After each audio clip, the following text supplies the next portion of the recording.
Okay, we are live with Diabetes 180. Uh, just give me a few minutes. I'm just going to make sure we have our title up, which is a part two on GLP-1 boosting foods, but not just foods. There's also tips and tricks to boosting this weight loss hormone in our body naturally. So if you're looking for ways to basically lose weight, suppress your appetite for to maintain healthy weight, then you're gonna want to watch this live because we're covering how to boost GLP-1 naturally without drugs and medications, which is very important, especially with these drugs being such a hot topic, not just in our country, but around the world.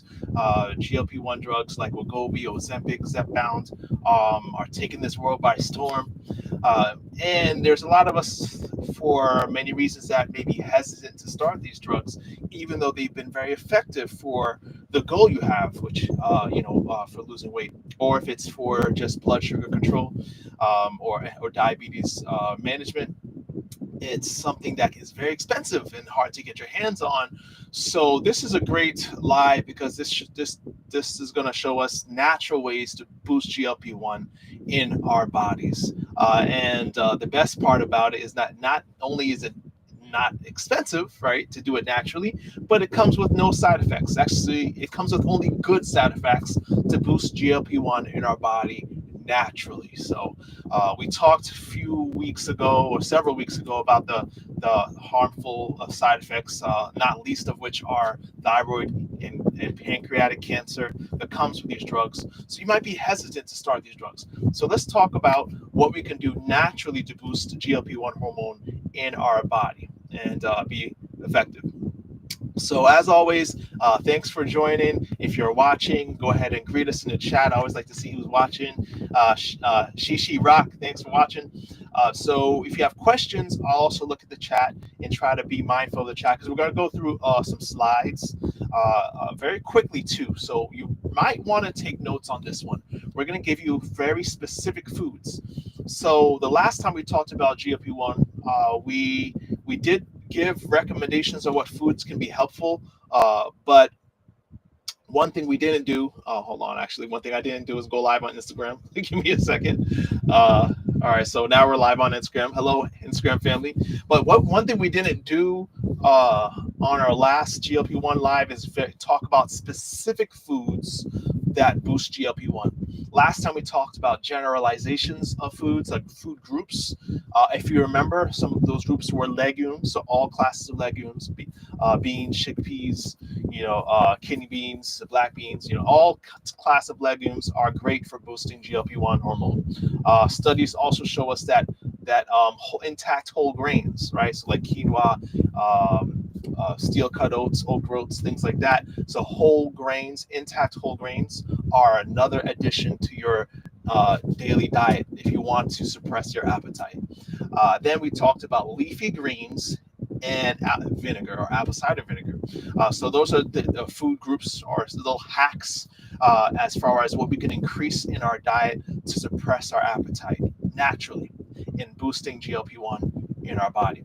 So we're going to be more specific, or even more specific if those foods aren't specific enough, on a list of foods so that you could write down to start increasing in your diet if you're looking to suppress your appetite or just to have better blood sugar control day to day. So get your pens and paper out. I'm also going to provide you a cheat sheet. So if you look at the description section of this video, it's going to be in the description section, the same foods, a list of the foods that we're going to talk about, okay? So again, thank you for everyone who's watching. Yvette, thanks for watching. Miss Danny, hello. Joan, always great to see you. Watching from Boston, Massachusetts. All right, so let's get into it. We don't like to take too much time, so we go right into it.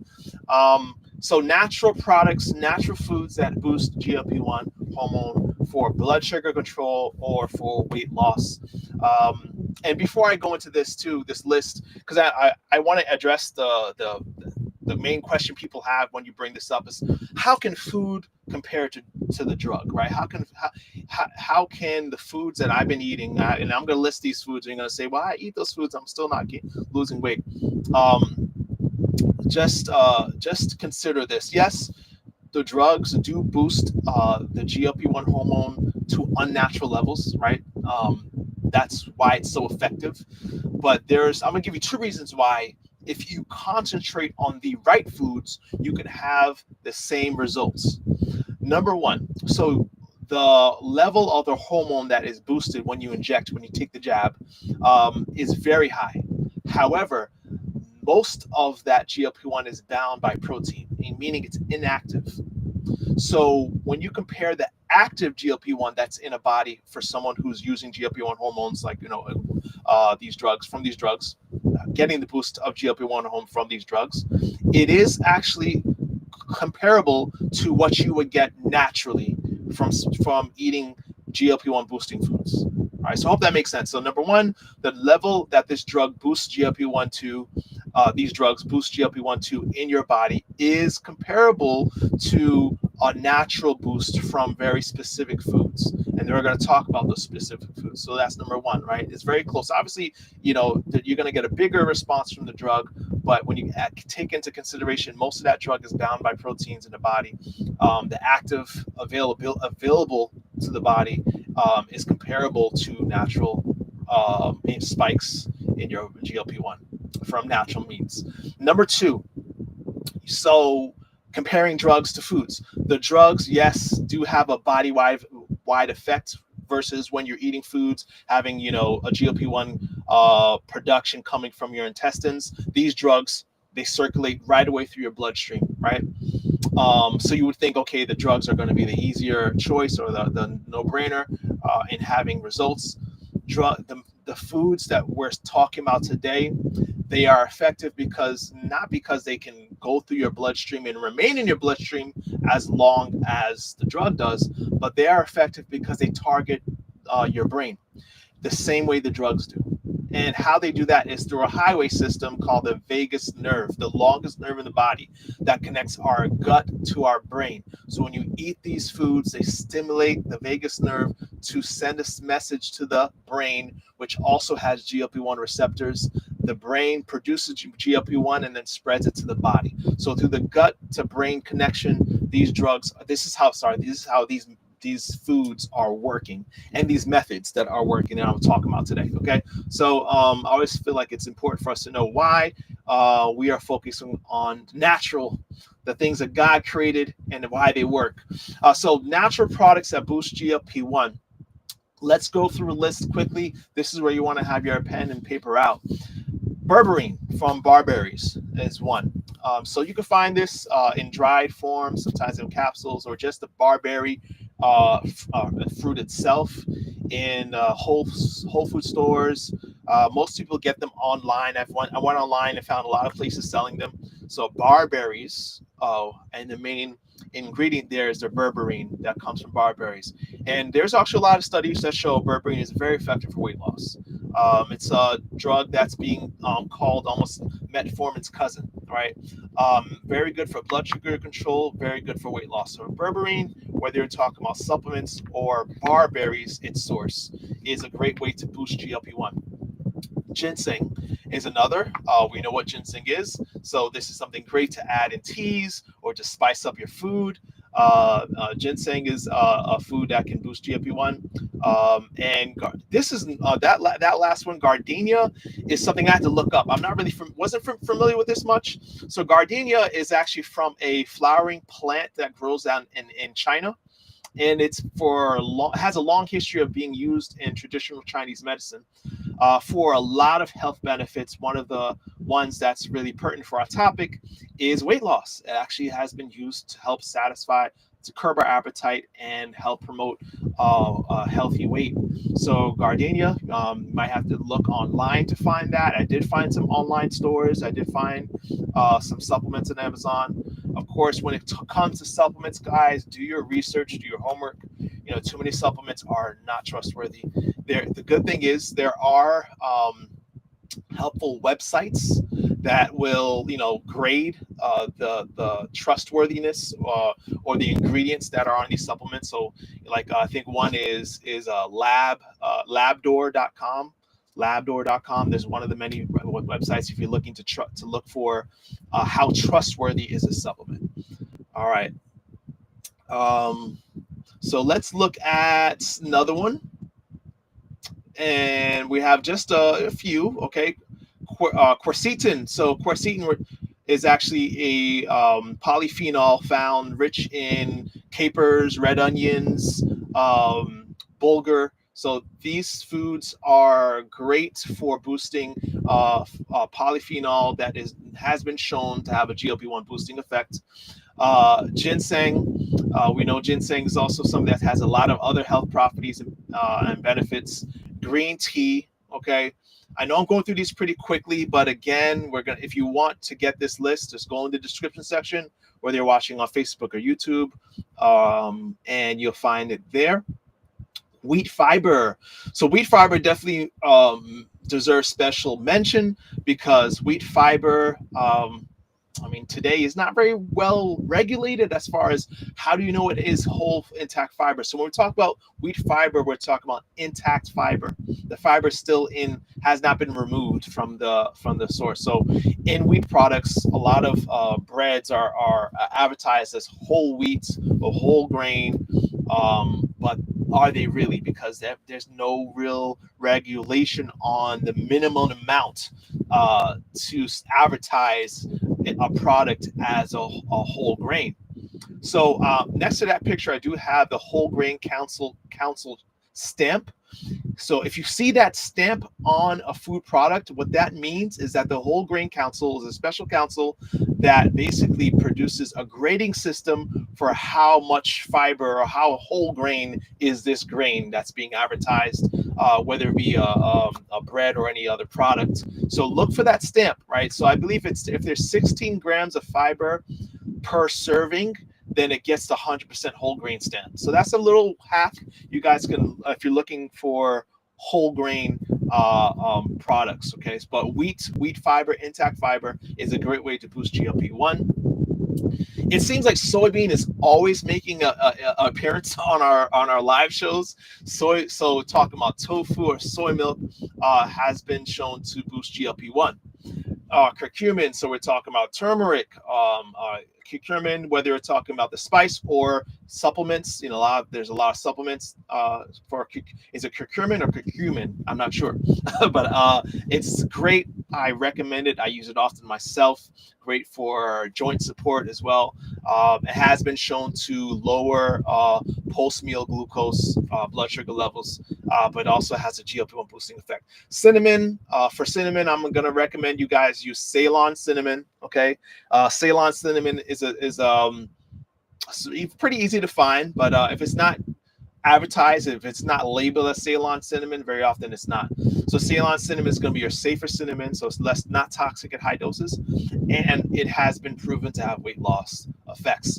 Resveratrol from red grapes, probably something you've heard of, and cayenne pepper, because who doesn't want to spice up their life? So those are the spices. Those are a good start if you're trying to make a list of what foods to start eating every day or including in your meals, or just getting in supplement form if you're looking for some weight loss hacks, natural weight loss.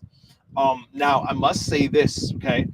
The list that I gave you, most of the studies that show the GLP-1 benefit were done in animals or lab rats or lab animals, or in petri dishes, human cells in a petri dish. So not all these were tested and shown to be effective in human studies. So it's definitely something we need to study more. I don't think it means that we should write it off because you don't have these grand big studies showing it's effective, but it was at least effective in human petri dishes or lab animals. Okay. Nadell asked a great question. Does it matter if grapes are seeded? For this, that's a good question. From what I've seen, I don't think it does matter. If you're talking about resveratrol, the very specific phytochemical that is known to have its health benefits, it is available in seeded or non-seeded grapes. I do personally prefer having seeded, having one that's modified. But yeah, I think if you got unseeded grapes, go ahead and eat them. You're going to get the benefit. Now, this is one thing that's very interesting too. Resveratrol, a lot of the benefits of resveratrol come actually at very high doses. So that is probably the one food I'd say it makes more sense to get supplements for, because you'll need a barrel of grapes to get to the dose that these studies show to be effective for things like blood sugar control and weight loss. So if you're looking for, the health benefits of grapes, go ahead, eat grapes, right? Seeded or not seeded, just eat them. But if you're looking for very specific benefits like weight loss, blood sugar control, you might want a resveratrol supplement. Okay. And then Shishi Rock asks about Ezekiel bread. Yes, Ezekiel bread, sprouted breads would be a good example of a fiber that is going to help suppress your appetite. Very, very good question. All right, so let's go back to our list. So the next thing I'm going to do now is talk about the foods or spices that have human studies behind them. Okay, so the previous foods, not all of them have them, but these do. Okay, going forward, we're talking about things that are backed by human studies. All right, so spices, again, spice up your life. We've talked about this in the past, the benefit of spices for health. Spices are potent. There's a reason why only a small dose of spice is all you need in a food to feel its or taste its flavor, or taste its aroma, right? So that's because these spices are very rich in antioxidants and other phytochemicals that make them almost potent, right, at high doses, almost dangerous at high doses. So spices are really nature's medicine. You should have a medicine cabinet full of spices, okay? So they did a study with spices, specifically measuring GLP-1. And what they did, they took a meal and they made 3 versions of the meal. They made, I believe it was like rice and vegetables, okay? So they flavored rice and vegetables. They had rice and vegetables with no spices, right? So very bland, not fun at all, not my idea of a good time, especially as a Haitian, because we Haitians, we know we love our rice and beans. I know when I left home for the first time and tasted other people's rice and beans, I was very disappointed. I said, what is this? This is not rice. But so they tried to test out no spices in one group. Another group had 6 grams of spices, so I guess a medium amount. And then the third group had 12 grams of spices, so the highest amount. And then they tested their GLP-1 levels after the meal, and within the subsequent hours of that meal. Just if you're curious what the spices were, they're on this list here: turmeric, coriander seeds, cumin seeds, amla. Amla is actually from Indian gooseberry. That actually is kind of expensive, hard to find, but it is actually known to be the highest antioxidant food on earth, so very effective for a lot of health benefits, including blood sugar control. Cayenne pepper, cinnamon, and cloves. And what happened in this study of comparing the middle, the second and the third tier, the middle and the high spice use had a 17% and a 32% respectively higher amount of GLP-1 in their body compared to the group that had no spices at all. So if you were like bland food, I don't know what's wrong with you anyway, but this is more reason to make sure you're adding more spices to your food if you want to boost your GLP-1 levels in your body naturally, okay? But of course, it's definitely worth asking, are there specific spices, though, that I should increase? Or are there specific spices that studies show can be effective in increasing GLP-1? And yes, there are. So there have been studies on curcumin. 6 months of curcumin led to a quadrupling of GLP-1. That's pretty amazing compared to the placebo group. So 6 months of using this spice led to a 4 times higher level of GLP-1 roaming through the body. And I mean, think about this. This is just such cheap, simple interventions, right? I guarantee it's a lot less than what's being sold on the market for these drugs. Another study for cinnamon showed that cinnamon has a strong GLP-1 stimulating effect. So with rice pudding being served with or without either a 1/3 teaspoon or 1 teaspoon of cinnamon, the group that had the 1 teaspoon of cinnamon had over twice the GLP-1 level in their body compared to the one without cinnamon. right? So that's another thing that we can bank on, has been proven with human studies. So curcumin, I don't know if I'm saying it right, cinnamon, and again, you want to use the Ceylon.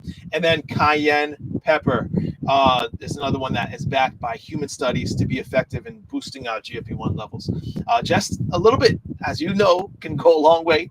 A half a teaspoon of cayenne pepper added to a meal showed a boosting effect of GLP-1 in just 15 minutes. So a very short period of time of this, just in a small amount of spice can boost GLP-1. My idea then of a good time would be to add all these spices as much as possible, as frequently as possible when we're cooking our meals. So I want to know, are you guys using these spices in your meals? The meal spices we talked about so far, are they in your medicine cabinet? All right, your food cabinet. Let me know in the chat what you guys are using. So let's talk now about, in our last few minutes, I want us to talk about what we can do to boost GLP-1 naturally, just as far as additional things. All right, and there's two simple things. Number one is very simple because we all can do it. Slow down and eat chewier foods. Yeah. So in other words, the more you chew, the more GLP-1 boosts in your body. And this makes sense because whenever food hits our tongue and we start chewing, right, what happens is an enzyme called incretins, a class of enzymes, actually stimulate our body to produce insulin, which helps drive our blood sugar down, right? But it also sends a message to our gut to slow down, letting gut know there's food that we need to work on. So please slow down the rate of movement of this food, right? So we can work on this meal. So when we chew, the longer we chew, the more this is happening, more GLP-1 is being boosted. So there's a study they did, I believe this study was done in China, so where they compared a group of obese and lean subjects, so both people are overweight, people are of normal weight, and they had both groups, right, eat the same meal, but differ in how much they chewed the meal. And they also controlled for rate. They made sure that they ate it at the same rate, but they just chewed longer. So one group had 15 chews, and another one would have 40 chews per bite, right? And the group with a higher amount of chews, 40 chews, had GLP-1 spike compared to the one that didn't, right? Not only that, but they also tested later subsequent meal or subsequent food intake, and it led to less calories being consumed on the next meal, right? So it actually suppressed their appetite simply chewing longer, right? So of course, I can imagine it can be really annoying to have to count how many times you're chewing. I don't know if anyone thinks that's something they can do. I don't know if I could do that. Count 40 times while I chew. One trick or hack is to eat chewier foods. Eat foods that require you chewing more. That's why a whole food plant-based diet is what's promoted on this channel, because fiber-rich foods require more chewing, right? And this is a good thing. All right. And Adele says she used cumin in Mexican Hispanic themed meals. Awesome. Shay Shay Rock, hot spices give me heartburn. I feel you. Leave off the cayenne then. Don't use the hot ones. It's okay. Isn't that beautiful though, that we're not stuck with like one or the other? It's not like you have to choose this one spice and the others don't work. There's a collection, and even I don't care, even if there's not studies on every one of these spices that show human trials being effective, they most likely are, right? They most likely are. God has given us a whole, again, medicine cabinet of spices to use for the healing of the body, right? I don't think we'll ever exhaust and really understand the true benefit of the medicinal kingdom when it comes to foods as foods as medicine. Okay. So next up is a study on cabbage. So this highlights again the importance of choosing chewier foods. That's a mouthful. Choosing chewier foods like cabbage. What they did is they had a group eating shredded cabbage versus a group eating pureed cabbage. I don't know why they would do that. I mean, that doesn't sound very appetizing, but it's definitely a good way to test chewy foods versus something that you could basically swallow very fast. So the group that had the shredded cabbage had higher GLP-1 levels from 45 to 90 minutes later. So up to an hour and a half after eating, they still had a GLP-1 boost in their body just from having a same food, right? The same food, but just one that had required more chewing led to more GLP-1 level in their body hours later. So this is the same benefit I think of like with spices. So when you add spices, the beauty about spices is that they have all essentially 0 calories. I don't know if you knew that. So basically, you're actually adding something that leads to negative calories essentially, because when you have spices in your foods, or a lot of spices in your cooking, you're not adding any more extra calories. You're increasing the chances that at your next meal or even at the present meal, you're going to eat less food. All right, and chewing more slowly, or chewing chewier foods is another way to eat less. All right. So this is actually the kind of the same idea on this last study that I'm sharing with you guys, the importance of eating slow. So obviously you can't really eat ice cream. You can't chew ice cream, I guess, but you can eat it slowly. So 300 milliliters of ice cream, or eaten over 5 minutes versus eating over 30 minutes, led to a 30% boost in GLP-1 levels hours after the meal. So the group that ate the same amount of ice cream but just ate it slower, they had a 30% boost in GLP-1 levels, which of course you can imagine they're more likely to then go on to eat less throughout the day. So that's what we got for you guys tonight. Yeah, just under 30 minutes. That's awesome. If you want a copy of this list of foods, because I know we went pretty fast, then go ahead and check the description section. If you're on Facebook or YouTube, and it should be right there, a downloadable link. So also in that description section, you'll see an invitation to our monthly membership program. So every 2 weeks, we come together as a community to work on our health goals, mainly diabetes reversal, but also other health goals. We are stronger together as a community. So if you're looking for a group support and a community to surround you and encourage you and serve as a cheerleader to you throughout your health journey, then why don't you sign up to our membership? Check out the invitation in our description section below or above this video. Right? So, beloved, I pray above all things that you may prosper and be in good health, even as your soul prospers. We'll see you next week on Mondays live at 7 p.m.